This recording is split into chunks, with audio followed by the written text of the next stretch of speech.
The moment I stepped through that mahogany door, I knew I had made either the best decision of my life or the worst mistake imaginable. Patricia Whitmore's face twisted into something between a smile and a grimace, like she had just bitten into a lemon while trying to pose for a photograph. Her eyes traveled down my simple navy dress, my modest flats, my drugstore earrings, and I watched her mentally calculate my net worth and find me worthless. She leaned toward her son, my fiancé Marcus, and whispered something she thought I couldn't hear, but I heard every word. She said I looked like the help who had wandered in through the wrong entrance.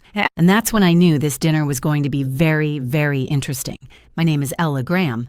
I'm 32 years old and I have a confession to make. For the past 14 months, I've been keeping a secret from the man I was supposed to marry. Not a small secret like eating the last slice of pizza and blaming it on the dog. Not a medium secret like the fact that I still sleep with a stuffed animal from childhood. No, my secret was that I make $37,000 a month. Before taxes, it's even more obscene. After taxes, it's still the kind of number that makes accountants do a double take and ask if there's been a mistake. I'm a senior software architect at one of the largest tech companies in the Pacific Northwest. I've been writing code since I was 15, sold my first app at 22, and have been climbing the corporate ladder ever since. I hold 3 patents. I've spoken at international conferences. I have stock options that would make your eyes water. And Marcus thought I was an administrative assistant who could barely afford her rent. I never actually lied to him. When we met at a coffee shop 14 months ago, he asked what I did, and I said I worked in tech. He nodded like he understood, then asked if I handled the scheduling for the executives. I smiled and said something vague about supporting the team. He filled in the blanks himself, and I just never corrected him. Why would I do something like that? Why would I let the man I was dating, the man I was falling in love with, believe I was struggling financially when I could have bought his car 10 times over? Because I learned something a long time ago from the most important person in my life. My grandmother raised me after my parents passed when I was 7. She lived in a modest house in a quiet neighborhood, drove an older car, shopped at regular grocery stores, and never wore anything flashy. She taught me to cook simple meals, to appreciate small pleasures, and to never judge my worth by the number in my bank account. What I didn't know until she passed, when I was 24, was that my grandmother was worth several $million.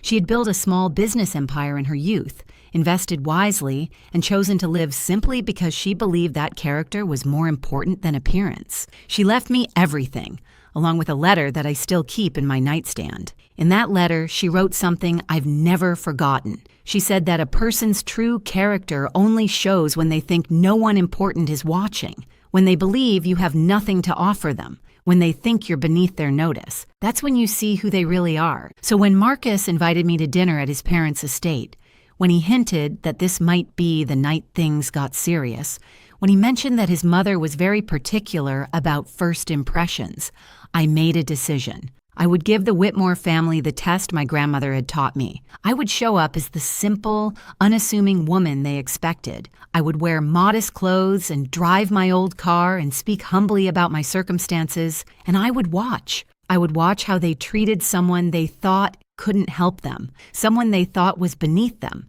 someone they thought had nothing to offer. And before you judge me, before you think I was being manipulative or deceptive, let me ask you something. Have you ever wondered what your partner's family really thinks of you? Have you ever had that nagging feeling that the smiles are fake and the compliments are hollow? Have you ever wanted to know the truth? Even if it might hurt, I wanted to know. I needed to know. Because I wasn't just considering marrying Marcus, I was considering marrying into his family. And families, as my grandmother also taught me, are forever. Now, before I go on with this story, I just want to take a quick moment. If you're enjoying this so far, would you please hit that like button and drop a comment telling me where you're watching from and what time it is there? I love reading those comments, seeing people from all over the world tuning in at all hours. It means more to me than you know. Okay, back to the story. The Whitmore estate was exactly what I expected, and somehow still managed to surprise me with its excess. The driveway alone was longer than some streets I've lived on. The gates were wrought iron with gold accents, because apparently regular iron wasn't pretentious enough. The lawn was manicured with the kind of precision that suggested someone measured each blade of grass with a ruler. As I drove my 12-year-old Subaru Outback up that pristine driveway, I caught a glimpse of myself in the rear-view mirror. Simple makeup, hair pulled back in a low ponytail, my grandmother's small gold studs in my ears, the only jewelry I wore. I looked exactly like someone who didn't belong here. Perfect. Marcus met me at the door with a kiss that felt slightly performative, like he was doing it for an audience. His eyes flicked to my dress, my shoes, my lack of accessories, and I saw something in his expression that I had never noticed before. Embarrassment. He was embarrassed by how I looked. I filed that observation away for later. Inside, the house was a monument to new money trying desperately to look like old money. Crystal chandeliers hung from every ceiling. Oil paintings in gilded frames lined the walls, though I noticed they were prints, not originals.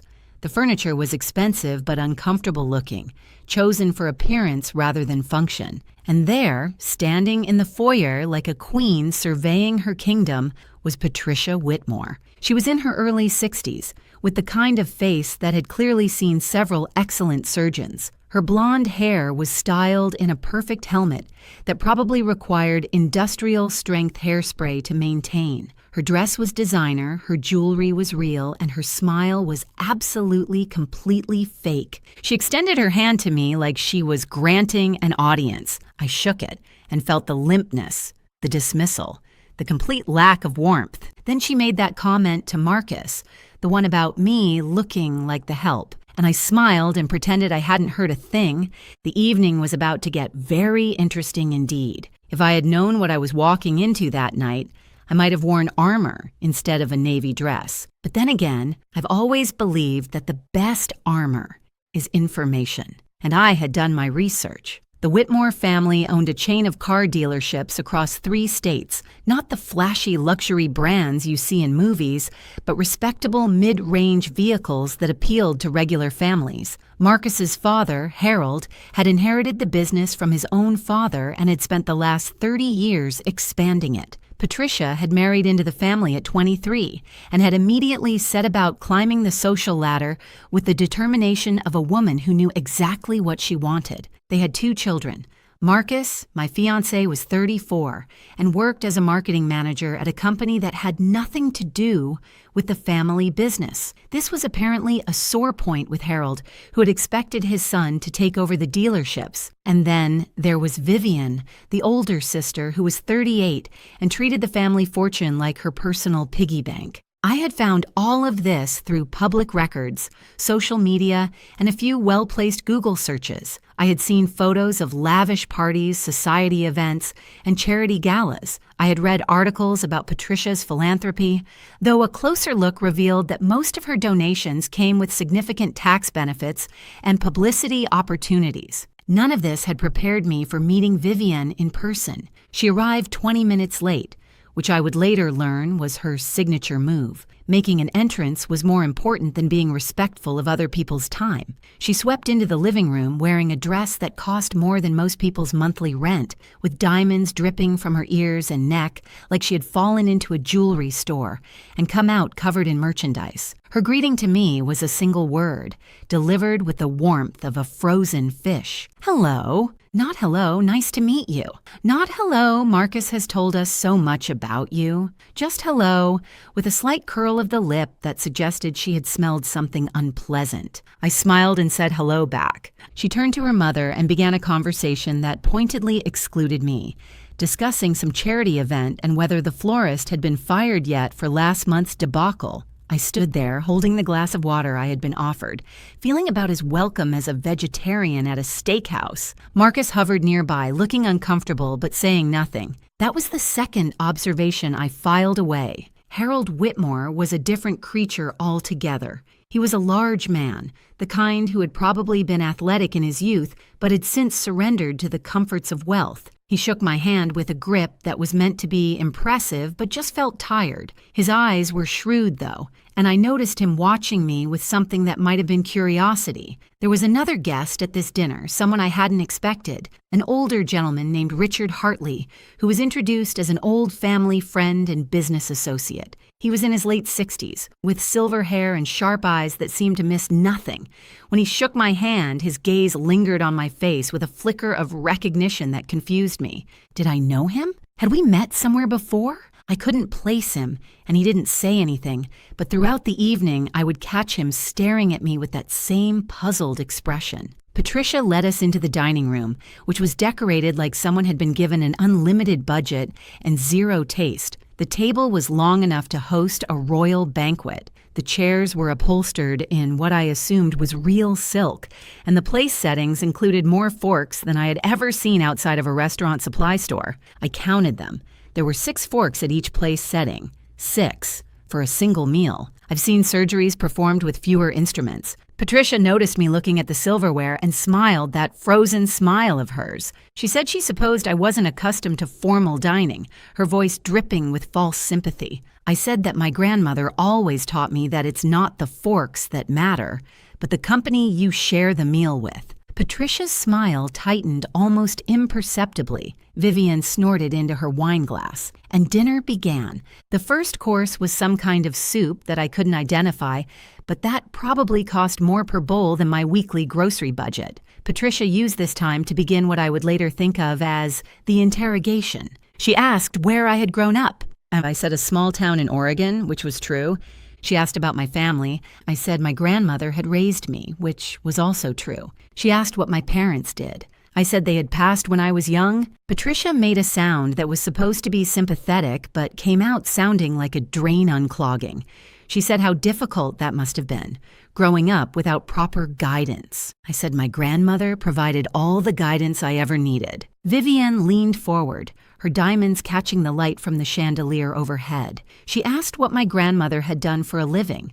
I said she had been a businesswoman. Vivian's eyebrows rose slightly. She asked what kind of business. I said small ventures, nothing too exciting. The truth, of course, was that my grandmother had built a company that she eventually sold for several $1 million. But that wasn't the kind of truth that would serve my purpose tonight. Patricia moved on to the next topic. She asked about my current job. I said I worked in tech.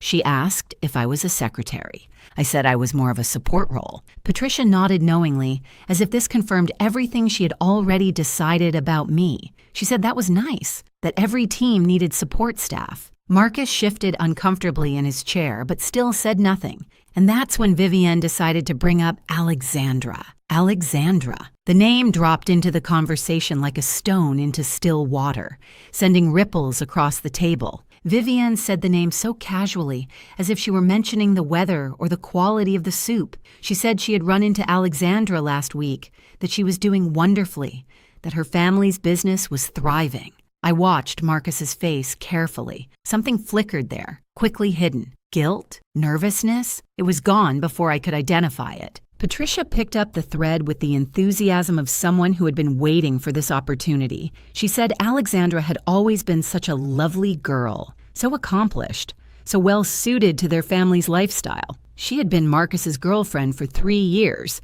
Did I know that? I said I didn't. Patricia smiled. She said it was such a shame when they had parted ways.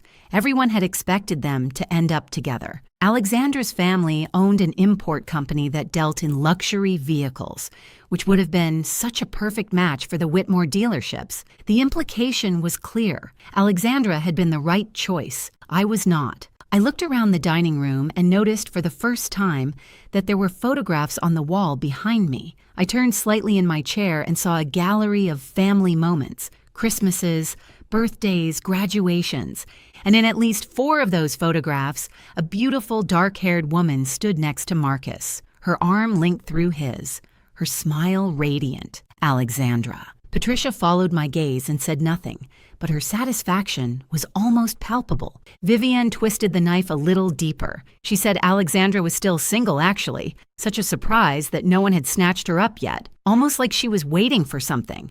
Or someone. I turned back to the table and smiled. I said she sounded like a remarkable woman. This was clearly not the response Vivian had expected. She blinked, momentarily thrown off balance. Patricia recovered first. She said yes, Alexandra was remarkable, and then, with the subtlety of a sledgehammer, she added that she hoped I wouldn't feel too out of place in their world, given my more modest background. I asked what she meant by modest. Patricia's smile grew teeth. She said she understood that not everyone was born into certain advantages, that some people had to work ordinary jobs and live ordinary lives, that there was no shame in being common. Common. She had called me common. I felt something shift inside me, but I kept my expression neutral. I had come here to learn the truth about these people, and the truth was becoming very clear indeed. Marcus finally spoke up. He said his mother didn't mean anything by that she was just being protective of him. Patricia patted his hand and said of course she was protective.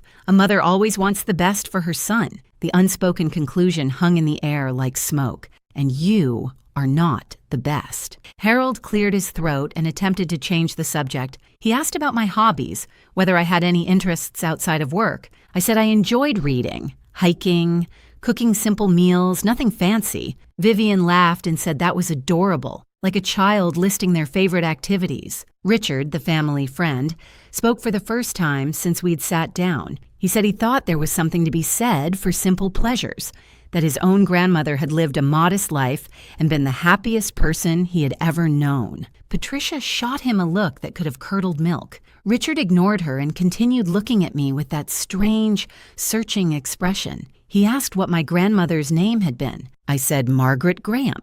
Richard's eyebrows rose slightly, but he said nothing more, just nodded thoughtfully and returned his attention to his soup. The rest of dinner continued in much the same way. Patricia and Vivian took turns asking questions designed to remind me of my place, which in their minds was somewhere far beneath them. Marcus occasionally made weak attempts to defend me, but his heart clearly wasn't in it. Harold stayed mostly silent, watching the proceedings with the tired resignation of a man who had learned long ago that arguing with his wife was pointless. And through it all, Richard watched me. By the time dessert arrived, I had learned everything I needed to know about the Whitmore family. They were snobs of the highest order, the kind who measured human worth in dollars and social connections. They saw me as an obstacle to be removed, a problem to be solved, a mistake Marcus had made that needed correcting. But I had also learned something else, something I hadn't expected. Marcus was not the man I had thought he was. The Marcus I had fallen in love with was kind and attentive and seemed genuinely interested in me as a person. But this Marcus, the one who sat at his mother's table and let her tear me apart without a word of real protest, was someone different, someone weaker, someone who cared more about his family's approval than about defending the woman he claimed to love. I wondered which one was the real Marcus. I was about to find out. After dessert, Patricia announced that we would have coffee in the sitting room. The men drifted toward the windows to discuss business, while Vivian excused herself to make a phone call. Patricia said she needed to speak with the housekeeper about something and would join us in a moment. This left me alone with my thoughts and a perfect opportunity. I excused myself to find the bathroom. Marcus pointed me toward the back of the house, down a long hallway lined with more pretentious artwork. I walked slowly, taking in the details. The house was impressive from a purely financial standpoint, but it felt cold, empty, like a museum that no one actually lived in. The bathroom was easy to find, but I wasn't really looking for it. What I was looking for was information, understanding, some clue that would help me make sense of the evening. I found something much better. As I walked past a partially open door, I heard voices, Patricia's voice and Vivian's. I stopped. Every instinct told me to keep walking, to respect their privacy, to not eavesdrop like a character in a soap opera. But something in Patricia's tone made me pause, something sharp, urgent. I moved closer to the door, staying in the shadows. Patricia was saying that we needed to deal with this situation quickly, that Marcus couldn't be allowed to make this mistake. Vivian agreed. She said she couldn't believe he had actually brought her here, that she had thought this was just a phase, like his vegetarian period in college. Patricia said this was more serious than a diet. This woman could ruin everything.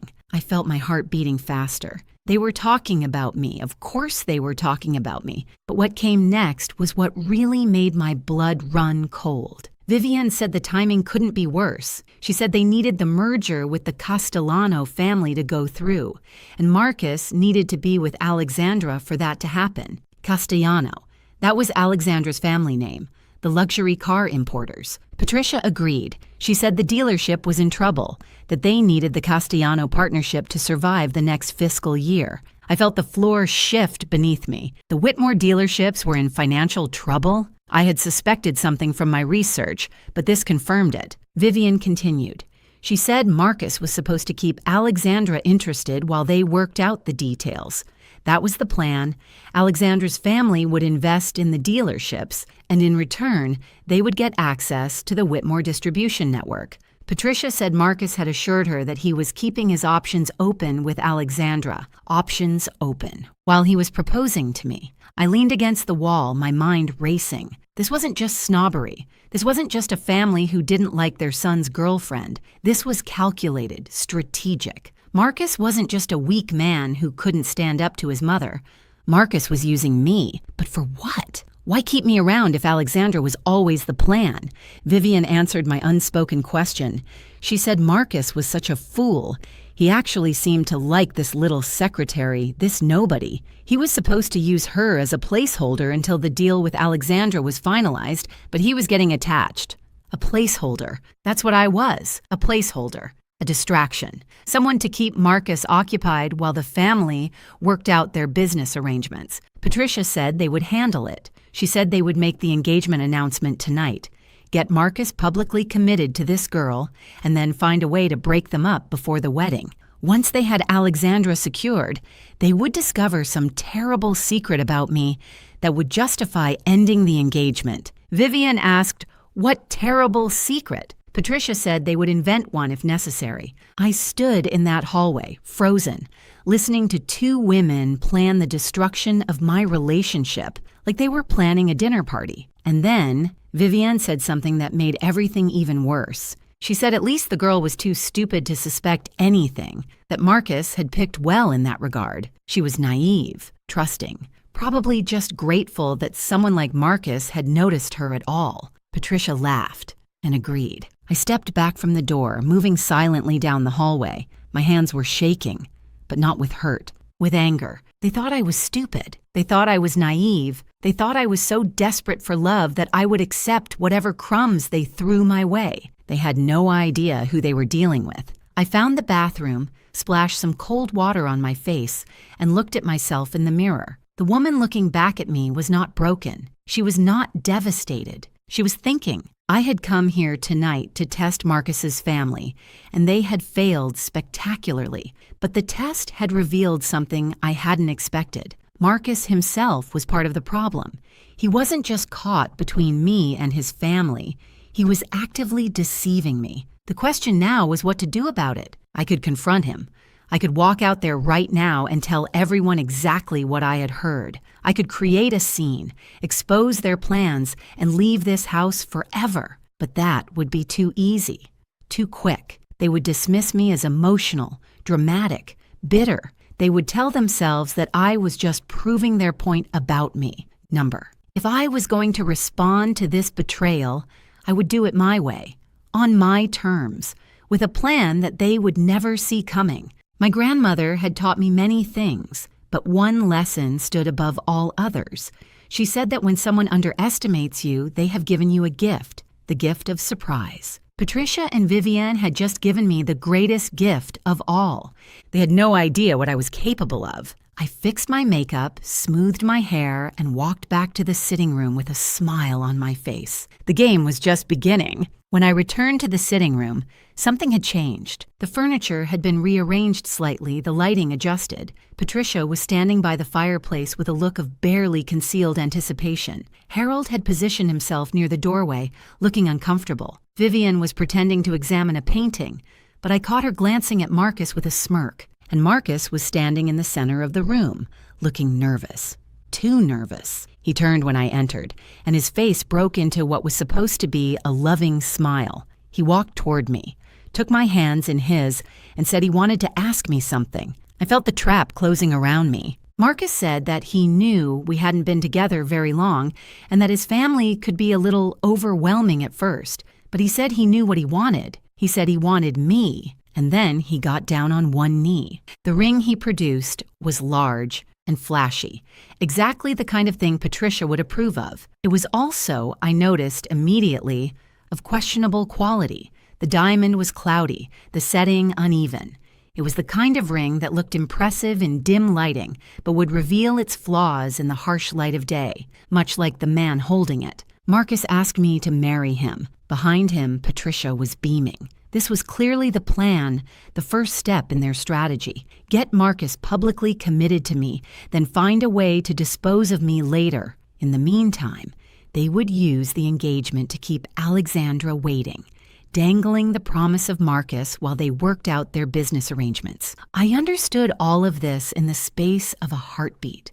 I also understood that I had a choice to make. I could say no. I could reject this proposal from a man who was using me in front of a family who despised me. I could walk out with my dignity intact and never see any of them again, but that would end the story too soon. I thought about what I had heard in the hallway. I thought about their plans to invent some scandal about me. I thought about how they saw me as stupid, naive, disposable. And I thought about how satisfying it would be to show them exactly how wrong they were. So I said yes. Marcus slipped the ring on my finger, and Patricia began clapping like she was at a theater performance. Vivian offered her congratulations with all the warmth of a January morning in Alaska. Harold shook Marcus's hand and told him he had done well. Richard caught my eye from across the room. There was something in his expression, something knowing, like he suspected that this story had a few more chapters to go. I smiled at him, and he smiled back. The rest of the evening passed in a blur of champagne and false congratulations. Patricia talked about engagement party planning. Vivian discussed venues.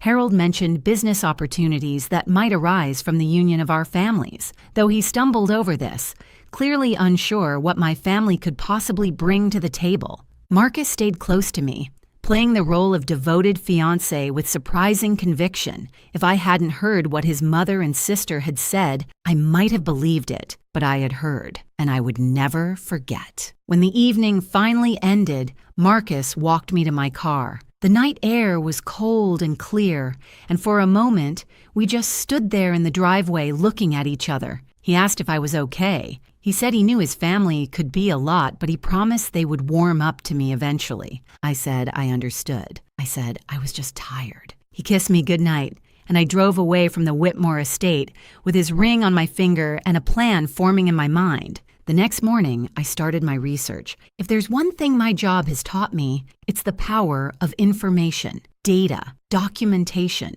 I spend my days analyzing systems, finding weaknesses, optimizing solutions. I was about to apply those same skills to the Whitmore family, and what I found over the next few days confirmed everything I had heard, and then some. The Whitmore dealerships were indeed in financial trouble, not just a rough patch, but serious structural problems. They had expanded too quickly during the boom years, taken on too much debt, and now the bills were coming due. Their main franchise agreement was up for renewal, and the manufacturer was looking at other options. The partnership with Alexandra's family wasn't just strategic, it was desperate. But that wasn't all. As I dug deeper, I found something else, something that the Whitmores probably thought was hidden forever. Vivian had been embezzling from the family business. The amounts were small at first, hidden in expense reports and petty cash accounts. But over the years, they had added up. Hundreds of thousands of dollars siphoned off to fund her lifestyle while the company struggled. I printed out everything I found: legal documents, financial statements, records of suspicious transactions, and then I started making phone calls. My grandmother's name still carried weight in certain circles. The business contacts she had cultivated over decades remembered the Graham family with respect. When I reached out, they were happy to talk. One of those contacts happened to know Richard Hartley, and Richard, it turned out, had his own history with the Whitmore family. They had cheated him on a business deal years ago. Nothing illegal, just unethical enough to leave a bitter taste. He had been waiting for an opportunity to even the score. I was about to give him that opportunity. Before we continue, I just want to say something from my heart. This channel means so much to me, and every single like, every comment, every subscription helps more than you know. If you're enjoying this story, would you please take just 2 seconds to hit that subscribe button? It really makes a difference. Thank you. Now, back to what happened next.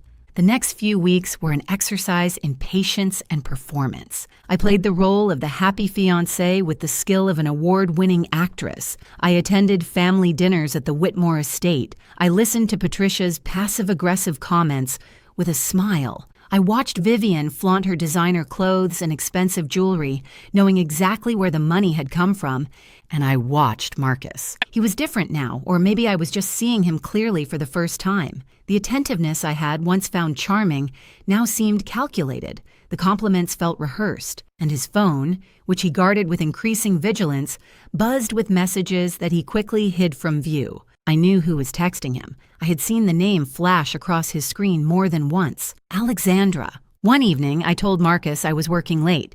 Instead, I parked near the restaurant where he was supposed to be meeting a client. He wasn't meeting a client, he was meeting her. I watched through the window as they sat together at a corner table, their heads close together, their body language unmistakably intimate. At one point, he took her hand across the table. At another, she laughed at something he said and touched his face. I took photographs, not because I needed evidence for any legal purpose, but because I wanted to remember this moment. I wanted to remember exactly who Marcus Whitmore really was. He wasn't just weak.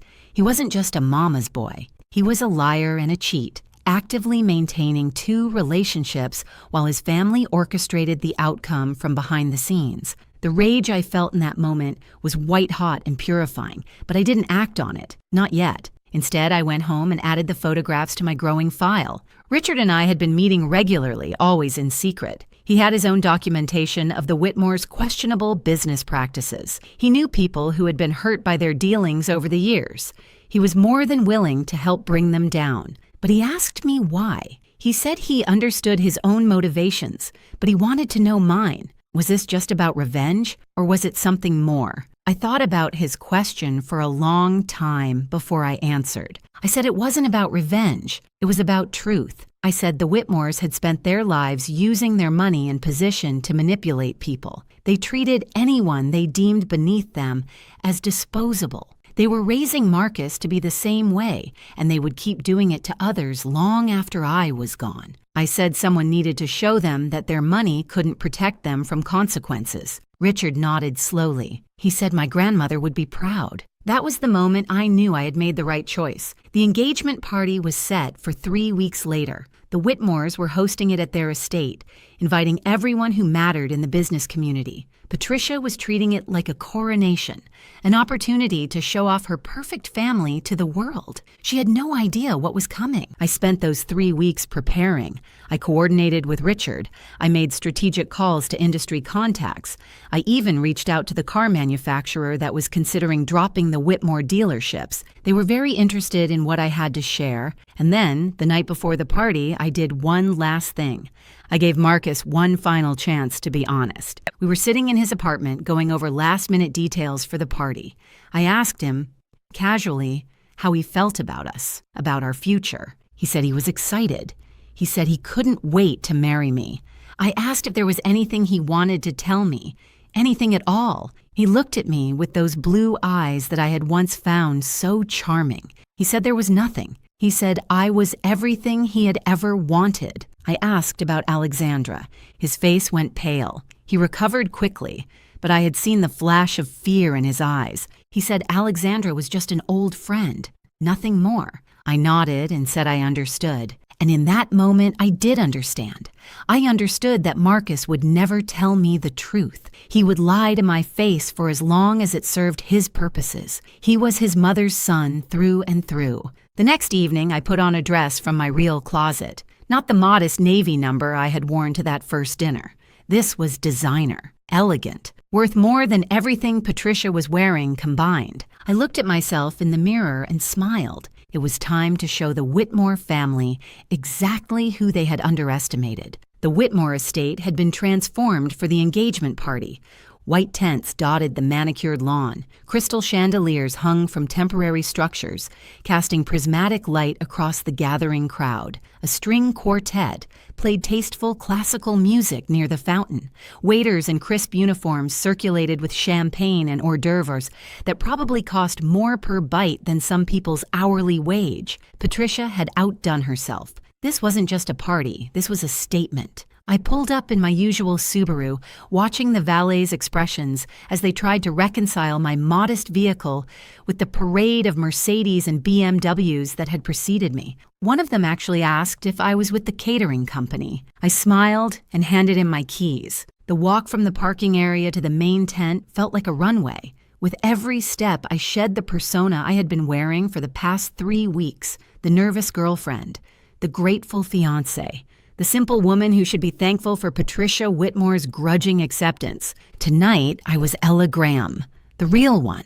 My dress was a deep emerald green, custom fitted by a designer whose name was whispered in fashion circles with reverence. My jewelry was understated, but unmistakable to anyone who knew quality. My grandmother's diamond pendant hung at my throat, a piece that had been appraised at more than most cars cost. My watch was a limited edition that only 50 people in the world owned. I had spent the past 14 months hiding who I was. Tonight, I would stop hiding. The first person to notice me was a woman I didn't recognize, someone's wife or girlfriend standing near the entrance to the main tent. She looked at me, did a double take, and then whispered something to her companion. They both stared. I kept walking. The second person to notice was Harold Whitmore. He was greeting guests near the bar, performing his duties as host with the tired enthusiasm of a man who would rather be watching golf. When he saw me, his welcoming smile froze in place. His eyes traveled from my face to my dress to my jewelry and back again, and I watched confusion replace his practiced hospitality. I said good evening and thanked him for hosting such a lovely party. He stammered something about being glad I could make it, his eyes still trying to solve the puzzle I presented. I moved on before he could ask any questions. The main tent was filled with perhaps 100 guests, a carefully curated collection of business associates, society figures, and family friends. I recognized some faces from my research, the regional manager from the car manufacturer, several competing dealership owners, a journalist from the local business publication, and there, holding court near the champagne fountain, was Patricia Whitmore. She was wearing a cream-colored gown that had probably cost a small fortune, though it was clearly off the rack despite her best efforts to suggest otherwise. Her jewelry was impressive by normal standards, but unremarkable by the standards of true wealth. She was laughing at something one of her guests had said, her head thrown back in that practiced way that suggested she had learned to fake amusement at finishing school. She hadn't seen me yet. I collected a glass of champagne from a passing waiter and made my way through the crowd, stopping to introduce myself to several guests along the way. Each interaction followed the same pattern: confusion at my appearance, surprise when I mentioned I was Marcus's fiancé, renewed confusion when my dress, my jewelry, my manner didn't match whatever they had been told about me. Word was spreading. I could see it in the whispers, the sidelong glances, the phones being subtly checked as people tried to figure out who I really was. Good.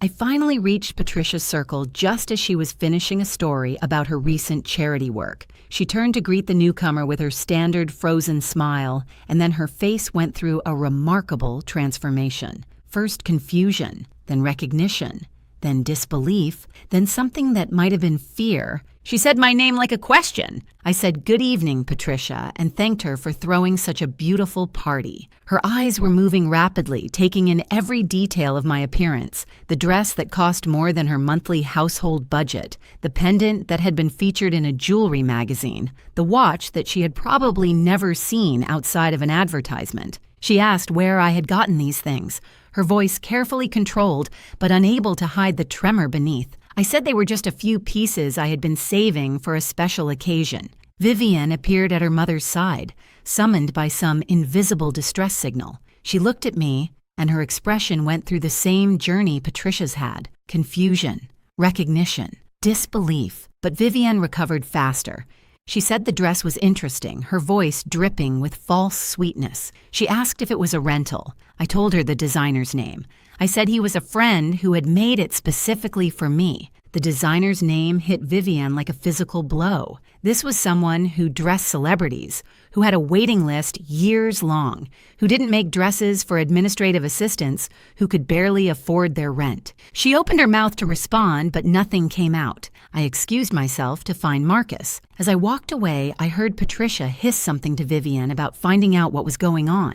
I heard Vivian's confused response, saying she had no idea, that this didn't make any sense. I smiled to myself and kept walking. The first phase of the evening was complete. The seed of doubt had been planted. Now it was time to let it grow. Marcus found me before I found him. He emerged from a cluster of guests near the bar, his face pale and his eyes wide. He had clearly heard the whispers, seen the looks, tried to reconcile the woman standing before him with the woman he thought he knew. He asked what was going on. He asked where I had gotten the dress, the jewelry, the transformation. He asked why I looked like a completely different person.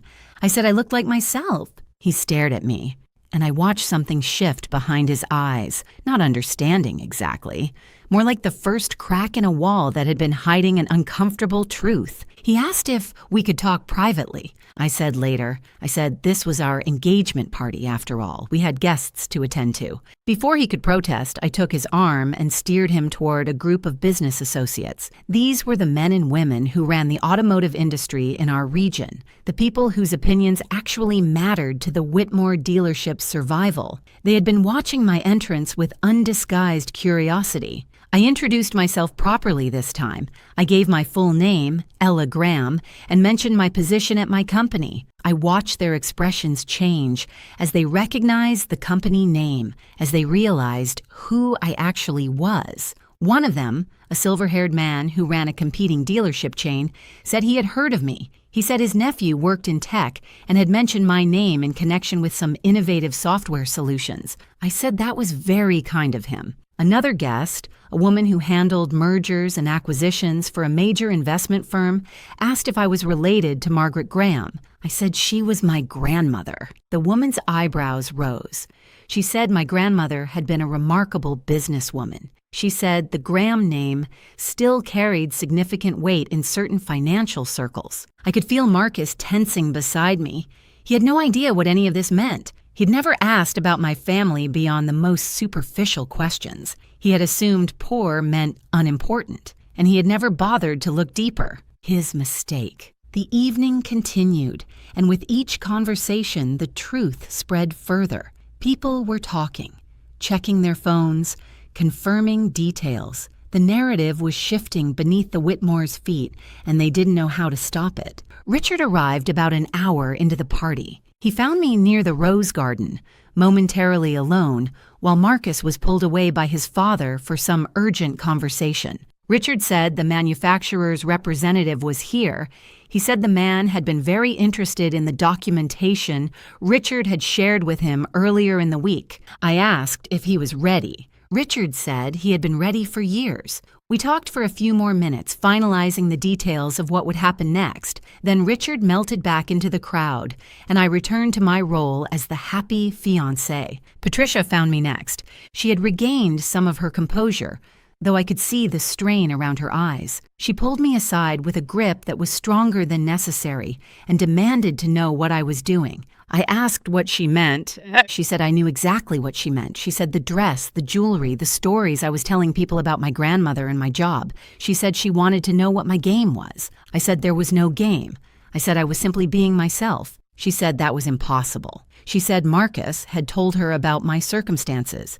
She said I was a secretary who lived in a studio apartment and drove a car that belonged in a junkyard. I said Marcus had made certain assumptions. I said I had never actually told him those things. Patricia's face went very still.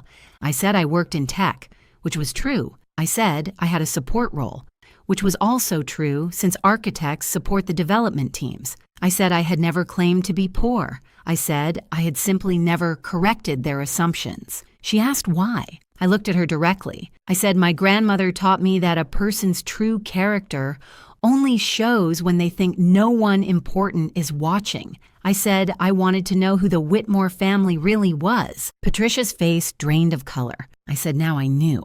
Before she could respond, the string quartet stopped playing.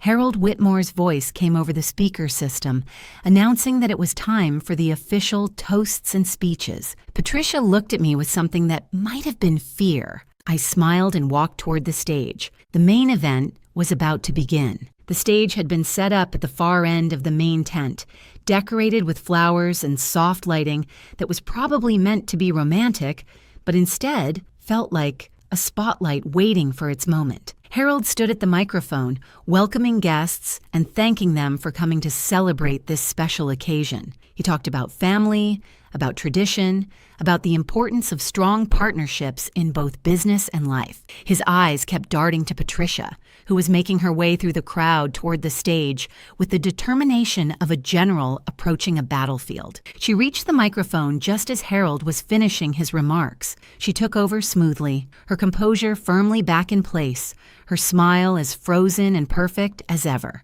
She said she was so pleased to welcome everyone to this celebration of her son's engagement. She said Marcus had found himself a wonderful young woman, someone who would be a perfect addition to the Whitmore family. She said they had exciting plans for the future, plans that would ensure the Whitmore legacy continued for generations to come. Then she began to hint at business opportunities. She talked about growth and expansion. She talked about new partnerships and strategic alliances. She talked about the Whitmore dealerships entering an exciting new chapter. I watched the manufacturer's representative shift uncomfortably. I saw Richard catch his eye and nod almost imperceptibly. Patricia was building towards something. She was using this engagement party as a platform for some kind of business announcement, probably related to the Castellano merger that was supposed to save their company. She called Marcus to the stage. He climbed the steps looking nervous, though he was trying to hide it behind his practiced smile. He stood beside his mother and looked out at the crowd, searching for me, his expression complicated. Patricia said there was one more person who should be on this stage. She said she wanted to welcome her future daughter-in-law, the woman who had captured her son's heart. She said my name, and the crowd turned to look at me. I set down my champagne glass and walked toward the stage. The tent was silent except for my footsteps. Every eye was on me. The whispers had done their work. Everyone knew that something was happening, that this engagement party was about to become something else entirely. I climbed the steps and stood beside Marcus. He reached for my hand, but his grip was uncertain, questioning. Patricia handed me the microphone with a smile that didn't reach her eyes. She said she was sure I wanted to say a few words. I looked at the microphone in my hand. I looked at Marcus. I looked at Patricia, who thought she was in control. I looked at the crowd filled with people who could make or break the Whitmore family's future.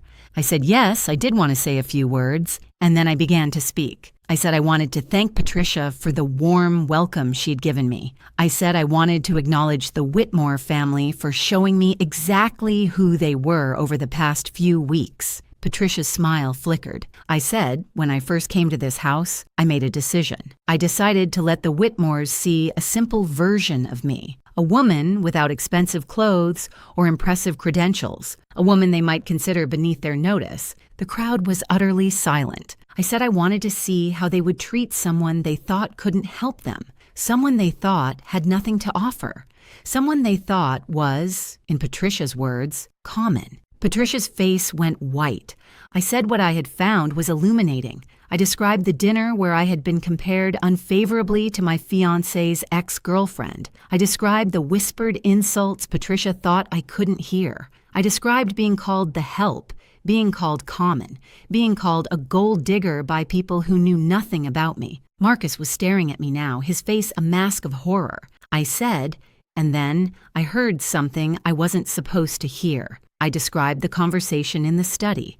I described Vivian and Patricia discussing how to remove me from Marcus's life. I described learning that I was just a placeholder, someone to keep Marcus occupied while the family arranged his real future with Alexandra Castellano. Gasps rippled through the crowd. I said I discovered that the Whitmore dealerships were in serious financial trouble. I said I learned they were desperate for a merger with the Castellano family to survive. I said I found out that Marcus had been keeping his options open with Alexandra the entire time we were together. I pulled out my phone and showed a photograph on the screen. Marcus and Alexandra at the restaurant, holding hands across the table.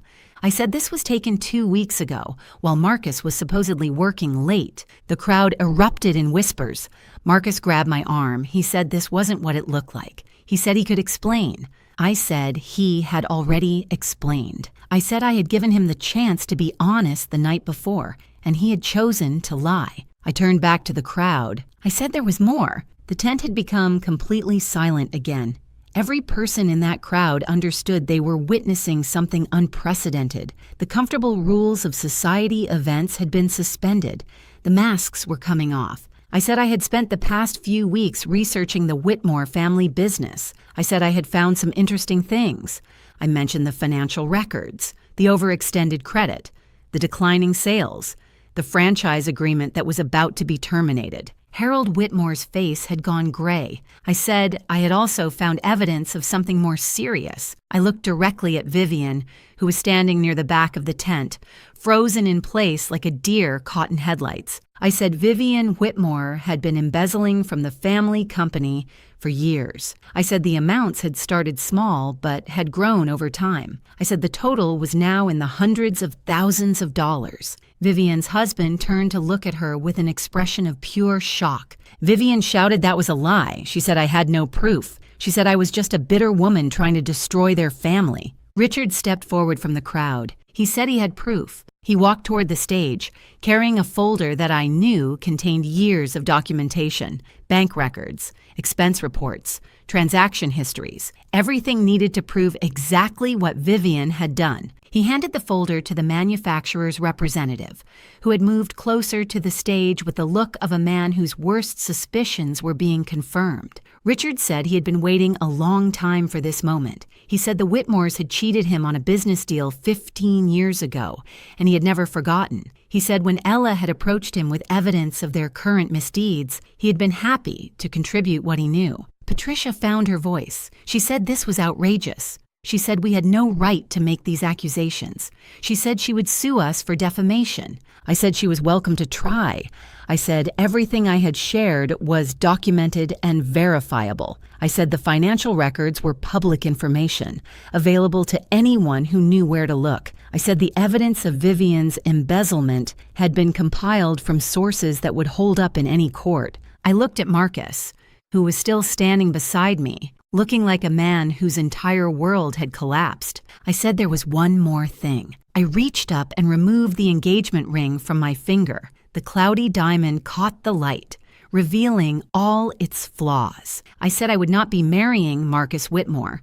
I said I had never intended to, not after I learned the truth about him and his family. I said the only reason I had said yes to his proposal was to give them enough rope to hang themselves. I handed the ring back to Marcus. I said he should give it to Alexandra. I said she was clearly the one he actually wanted. Marcus's face crumpled. He said that wasn't true. He said he had feelings for me. He said the thing with Alexandra was just business, something his mother had arranged. I said that was exactly the problem. I said he had let his mother arrange his life, his relationships, his future. I said he had never once stood up for me when his family attacked me. I said he had lied to my face about Alexandra even when I gave him the chance to be honest. I said a man who couldn't be honest with the woman he claimed to love was not a man I wanted to marry. The crowd was absolutely silent. I turned to face them one final time. I said I was Ella Graham.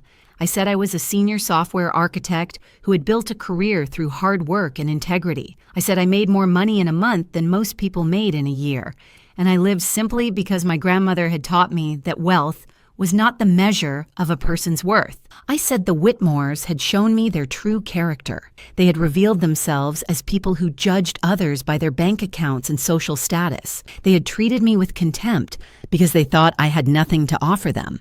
I said that was the kind of character that would eventually destroy them, with or without my help. I set the microphone down on the podium and walked off the stage. The crowd parted for me like water. No one spoke. No one tried to stop me. Behind me, I heard the chaos begin. I didn't look back as I walked through the tent, but I could hear everything. Patricia's voice, high and desperate, trying to salvage the situation. She was saying there had been a misunderstanding, that I was clearly disturbed, that none of what I had said was true, but the damage was done. I could hear the manufacturer's representative speaking into his phone, his voice clipped and professional. I could hear other guests murmuring, some already heading for the exits, wanting to distance themselves from the disaster unfolding before them. I reached the edge of the tent and paused. Vivian had cornered her husband near the bar, trying to explain, trying to justify. His expression was stone. He was looking at her like he had never seen her before, like the woman he had married had been replaced by a stranger wearing her face. Harold was slumped in a chair, his head in his hands. The patriarch of the Whitmore empire, brought low by the exposure of secrets he had probably suspected but never wanted to acknowledge. And Marcus. Marcus was standing alone on the stage, the rejected ring still clutched in his hand. He was looking at me with an expression I couldn't quite read. Anger? Grief? Regret? It didn't matter anymore. I walked out of the tent and into the cool night air. The stars were bright overhead, indifferent to the human drama playing out beneath them. I took a deep breath, filling my lungs with air that felt cleaner somehow, lighter. Richard found me by the fountain a few minutes later. He said it was done. He said the manufacturer had already made the call. The Whitmore dealerships would lose their franchise agreement by the end of the month. I asked if he felt satisfied. He said satisfaction wasn't quite the right word. He said it felt more like relief, like a debt that had finally been paid. I understood what he meant. He asked what I would do now. I said I would go home. I said I would sleep well for the first time in weeks. I said I would wake up tomorrow and continue building the life I had created for myself, the life that had nothing to do with Marcus Whitmore or his family. Richard nodded. He said my grandmother would have been proud of me tonight. I felt tears prick at my eyes, unexpected and unwelcome. I said I hope so. He handed me a business card. He said if I ever needed anything, I should call. He said he owed me one. I tucked the card into my purse and thanked him. Then I walked to the valet station, collected my old Subaru from a very confused attendant, and drove away from the Whitmore estate for the last time. In my rearview mirror, I could see guests streaming out of the tent, the party dissolving into chaos. I could see Patricia gesturing wildly, still trying to control a narrative that had slipped completely beyond her grasp. I turned my eyes back to the road and didn't look again. The drive home was quiet. I didn't turn on the radio, I didn't call anyone. I just drove through the night, letting the miles put distance between me and everything that had happened. When I finally reached my modest apartment, I sat in the car for a long moment before going inside. I thought about Marcus, about the man I had believed he was and the man he had turned out to be. I thought about how close I had come to marrying him, to binding my life to his, to becoming part of a family that would have treated me with contempt forever. I thought about my grandmother and the lesson she had taught me about character and worth, and I thought about the future, my future, the one I would build for myself, on my own terms, with people who valued me for who I was rather than what I could give them. I got out of the car and went inside. My apartment was small and simple, just the way I liked it. I made myself a cup of tea, changed out of my designer dress, and sat by the window in my old, comfortable robe. The city lights sparkled below me, thousands of lives playing out in thousands of windows. I was just one of them, nothing special, nothing extraordinary, and that was exactly how I wanted it. 1 week later, I was sitting at my kitchen table with my morning coffee when my phone buzzed with a news alert. The headline read, Whitmore Automotive facing closure after franchise termination. I read the article slowly, absorbing the details.